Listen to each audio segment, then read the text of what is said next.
Ladies and gentlemen, my name is Airsick Hydra, and in today's video we're going to be going through and taking a peep at Mutant Year Zero Road to Eden, the recent conversion from a D20 based tabletop roleplay game, pen and paper styley, all the way to an Xcom-ish title on the digital spectrum. But this is Xcom-ish, and this video in particular is going to be going through the ish. What exactly is this game like? What it is about? What does it offer to a player? And do keep in mind though that this is based on first impressions and critique of the demo rather than the final product. So things will be subject to change, and of course I'm hoping there'll be more content within the final product. To kick off this video, I think the best way we can possibly start is with the first few seconds an introduction to the game, because for me it summarises a lot of what the game is and does well very neatly within about 10 seconds. So let's load that up and take a peep. Another day, another mission, risking our necks for the Ark. You know, I ask myself, Dux, why are you out here? And you know why. The Ark's water pump is broken again, and Hammond said he needs more scrap to fix it. yeah, well, we'd do it a lot better if he'd sent us somewhere with actual scrap to find. Why do you have to be so annoying? Come on, we gotta head back before prep closes for the night. Ladies and gentlemen, this is how you get a game off to a good start. I think many developers could learn a thing or two from this. You simply explain who you are, where you are, why you're doing something, and what the current objective is within a few brief seconds. As well as that, you have a small bit of banter to keep the tone nice and humorous, and as well as that, you have a surprisingly decent level of visuals for one to expect. I mean, are you playing a top-down game, be it ARPG or XCOM style game, don't expect particularly good cutscenes, and yet that was fairly impressive. So what we're going to do is have a wander around and enjoy some more of this top quality banter. Trust me, I'm not annoying. Shut the hell up. Want to see annoying? I can show you annoying. What's wrong with you? We're in the zone. Keep your eyes open and... Mouth shut. Yeah, you only told me that 9,000 times already, Borman. Now here's where we give a little shout out to the actually decent introduction tutorial as well, and tooltips. We have a Q button available to show us the nearest waypoint where we have to go. The game does do a decent job during the first 10 minutes of drip feeding you information, so if you're new to the genre and you're not sure how to play, it teaches you everything you need to go as you go, and thus far I haven't found myself confused at all during the first couple of hours of gameplay, which is quite rare. Oh, I think we spied some scrap. Look at this. Beautiful. Just beautiful. This scrap's gonna make us heroes back at the Ark. Now we're about to engage in our first combat encounter. Just before we do so, we're going to make some adjustments to the volume settings, and this is a very good opportunity to very briefly go through the options. What we'll simply do is turn that down to half. You have the option of windowed full screen and all the others resolutions, and there is also a scaling option here as well. Graphics are simply low, medium, high. Anti-aliasing doesn't come with a variety of choices. Gameplay, controls, all pretty much stuff you would expect, and controls are bindable. That's pretty much all you need to know. And the controls are also very simple and pretty intuitive. Right, let's now load down to our first combat encounter. The air stinks like mutants. Not just any mutants. Stalkers. Tight muscles. Good meat. I smell them too. Where there's stalkers, there's Ark. Where there's Ark, there's killing time for Skizzics and Treble. They're close! Close! Close! Close! Over there! Come, brother! I'm on their trail. Now the reason I pause here for a moment is to just simply demonstrate nearly every encounter you come across like this will have some form of voice acting and conversation. It's all different, it's all varied, and it's interesting. Now what we do is we press a left mouse button here to go into our ambush stance or ambush mode, and now we can place each of our units into cover as and where we see fit. And once we've hidden, we can press the spacebar to actually open up the ambush. We are the hunters within this, and we are basically trying to eliminate targets as we move through the map. You do not have to, but it's not a bad idea. A 50% hit, you can see the modifiers on the right-hand side, so you can see the range is why I'm getting -50. This is classed as long range, so we will take a shot. Actually, off to a good chance. Off to a good chance, off to a good start. Lady Luck may be with me. Enemy has heard me, so now we've basically given away our position. That was a silent weapon, so one thing we can do is we can actually choose to use silent weapons to pick off enemies around the edges, but there is a set range that you can pick them off from, and you will not trigger others. He, however, was in a said range, and as a result, we've triggered him. Cut that filthy mutant neck! We've left ourselves just outside of his movement range too, so he wasn't able to make his way into melee. We've taken down the range already. This is simply explaining on how to mitigate the enemy bonuses to cover. So, for example, if we move to here and hover over, we'll have a 75% hit chance. We go to there, still 75. That's probably the best we're going to get. So we're going to run up with Bormin, and we're going to take advantage of the shoot action. There is also reload, throw, overwatch, and hide. You will unlock more as you go. Now, there are also 2 different weapons for each character. We have no ammo currently equipped in our main weapon. For some reason, I think it can only hold 1, apparently. We'll press the X key, and what we'll do there is we'll fire a actual pistol shot at him with a 100% chance now, thanks to sneaking up behind him and getting into close range. There we go. So, I've seen ghouls this far south before. They're getting closer to the Ark every day. Something's up, Bormin. now we start looting the bodies and you will start to see the actual items of this game. There are quite a lot of weapon upgrades and weapon customization parts available. They don't do a whopping amount of game influencing stuff, but I think it's time to check them out. If we press the I key here, we go over to the infantry and you can see that we have a crossbow and a stinger pistol. We have the damage on the left and the crit damage on the right. Crit damage is just simply better than regular damage, and some items will upgrade just crit damage, some upgrades will upgrade just regular damage. Each item also has its own critical hit percentage chance, and there are skills that can influence this. You can have 2 grenades and you have a helmet, a piece of armor and a backpack. That is pretty much all you get. You also have a 3rd lock slot which you can unlock with skills, and 3 mutation slots. Let's look at mutations now. If we press the E button to continue and get rid of the tooltips, these are your upgrades available to a character as you progress through the game. On the right side it is just hit points and movement speed. It changes based on your character, so for our good old Bormin it's just hit points. He basically, as you could guess, becomes a tank. Our duck becomes highly mobile. As well as that, you do also have some slightly more meaningful adjustments to make to your character, such as upgrading to have moth wings. Moth wings allow you to quite literally fly either to high ground or other locations that you wouldn't normally be able to get to otherwise, and when you're on the high ground you get a number of advantages. You also get various active skills such as Skull Splitter, which is an increased critical hit chance, so I say increased, guaranteed critical hit, but at a decrease of accuracy. You also have things like knee shot, so you prevent an enemy from moving, and good old Pigman over here has access to things like run and gun, taunt, the ability to cannibalize and eat opponents to get health back. It's pretty cool.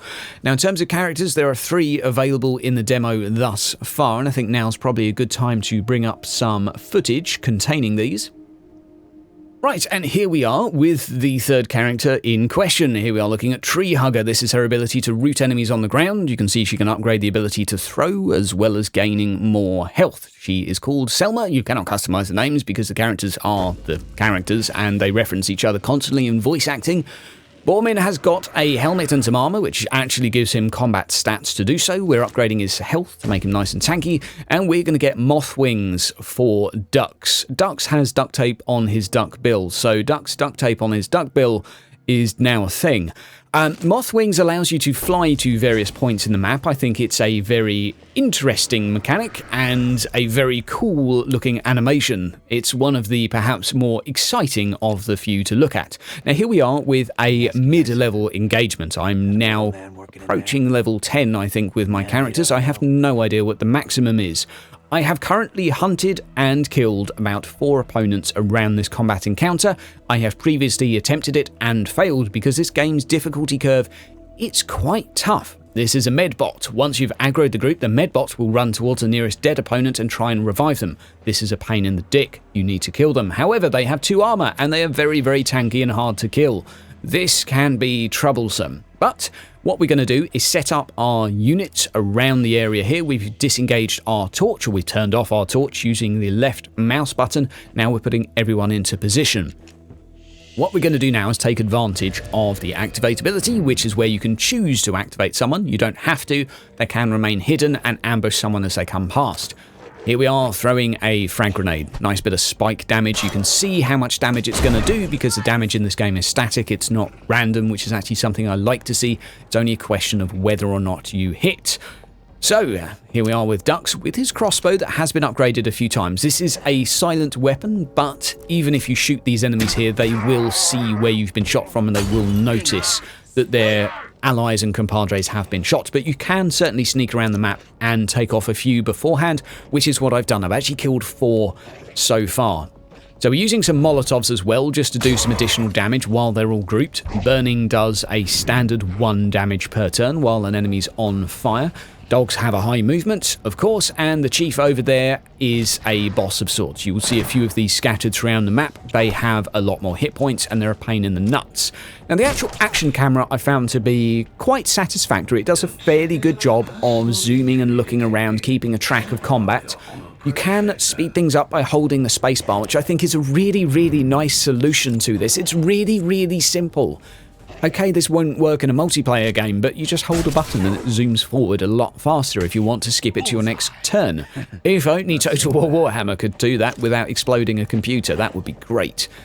But in terms of visuals, animations, and executions of animations with audio and ragdoll mixed in, I think this game is doing a really good job of giving a nice, meaty style combat. When you shoot something, you get a very nice thunk, a whack, the ragdolls work well, everything's very meaty. Here we are about to shoot a revolver. Let's see what it does. Choices, choices. And a miss. But pretty much every game weapon that I've come across thus far within this game is adequate. It sounds good, it looks good, the animations are okay, the shooting animation's pretty basic, but that's kind of what you would expect for this. The actual explosions that come out, say when you fire a shotgun or something of the sorts, are very, very satisfying. The death animation, so, and the slight slow motion that appears really does add a lovely little bit of pleasure to this. I find it very, very enjoyable.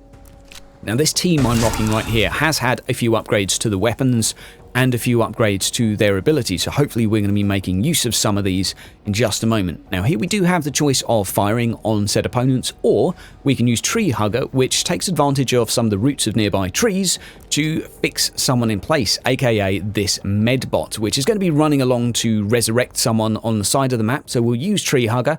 This does then go on cooldown, and what you have to do is then kill opponents to reset the cooldown. You can see it has 2 skulls, meaning I have to then kill 2 people to be able to use it again, and the difficulty of the game will determine whether or not this resets outside of combat. So if you're playing on the base difficulty, this will reset automatically. If you're playing on the higher difficulties, you will then have to kill more people before you are able to use it again in another combat encounter. On this note, I think it's worth discussing the actual difficulty of this game, because I find it pretty tough, and this is coming from the mind of someone that's not necessarily an Xcom pro.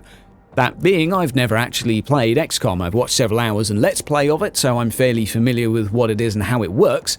But what I would say is that some of the decisions you make in this game will very quickly lead to a complete failure, because it's pretty balls tough. When you've got a 2-person squad and a 75% of hitting someone, and you need to kill them in 1 turn because otherwise they bring 3 reinforcements that will come from behind you, you need to pass that hit, and if it takes 2 of them to hit, you're relying on 2 individuals to pass a 75% chance, and if you step out into the open, you have a 100% chance to hit, but they have a 100% chance to hit you back.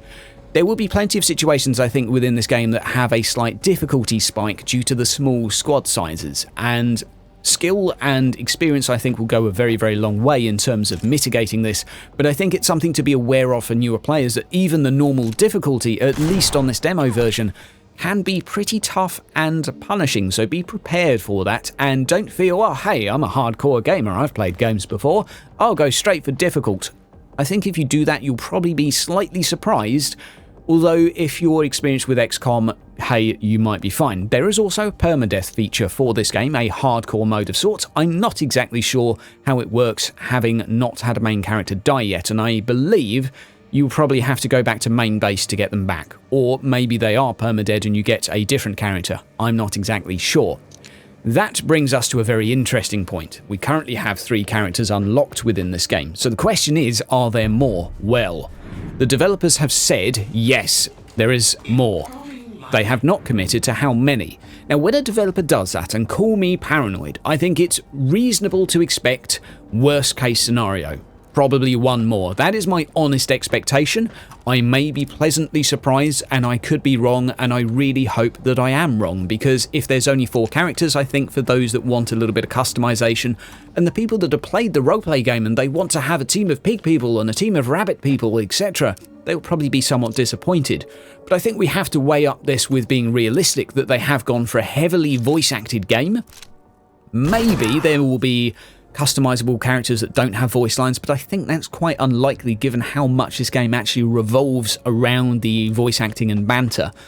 But I'm going to keep on the pessimistic side here and expect there to be a fairly minimal amount of characters. And this also ties on very neatly to the minimal amount of customization available to them. This, I think, is one of the game's downsides. You have an A or B mutation in many situations, and this is going to be not satisfactory to many players that are coming over from the XCOM games, I think, because over there you have the choice of a wide array of abilities that you can combine together to make really unique characters as well as combat experiences, and this is going to be a very interesting way, and this is why XCOM has such replay value. That is obviously the mods as well. This game has minimal customization and minimal choice. It really is fair to say that there's not a lot available. There are increased choices via the weapons, the weapon upgrades. You can make them do knockbacks, you can make them do more damage versus certain things. Oh, here we are with some armor. But that is pretty much it. So I think if you're coming at this from XCOM and you're expecting a high amount of replay value, you're probably going to end up being disappointed. Everything within this game really points to it being a single playthrough or multi-playthrough if you want to try different difficulties experience. I don't see myself upgrading my pig with 1 set of mutations, then wanting to play it again with another set of mutations. I just don't see that happening or being realistic.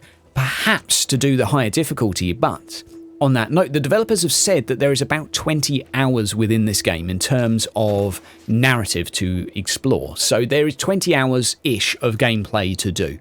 I would imagine if you're probably good at the game, you'd probably therefore get through it in 15, and if you're slow and exploring everywhere, let's call it 25-ish.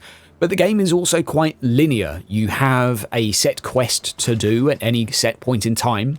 You have sometimes a couple of zones you can go to and kill stuff. I'm currently not doing the quest I'm supposed to, I just decided to come here and kill some stuff.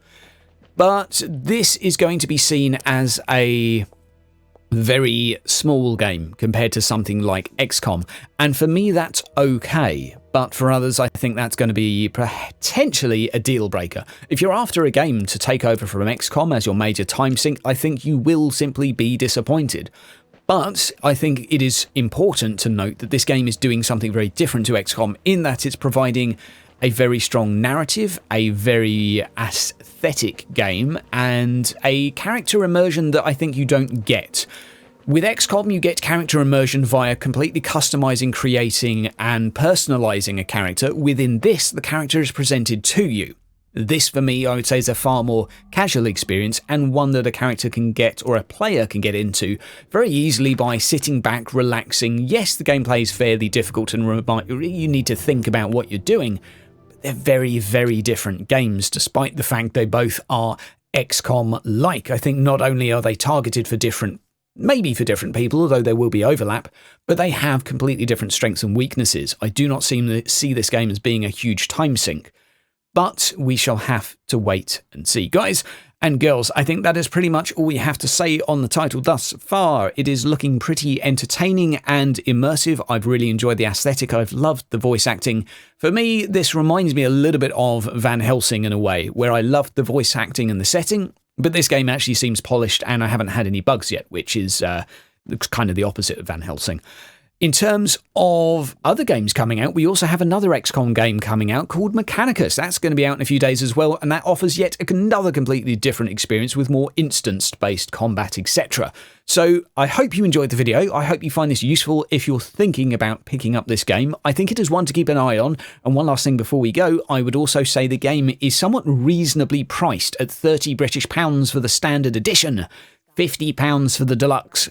Deluxe actually contains the rulebook for the pen and paper, which I think is kind of quirky, soundtrack as well as early access. But, of course, if you're not fussed about the early access, if you're just happy watching Hydra play or waiting for the final product, then, you know, just 30 quid. I think that sounds reasonable. But again, you've got to keep in mind low customization, low personalization in comparison to the previous of the genre, but good narrative. Guys, you've been wonderful. I hope you find the video useful. We will do a more thorough video when this game comes out because I am tickled pink by this. See you around.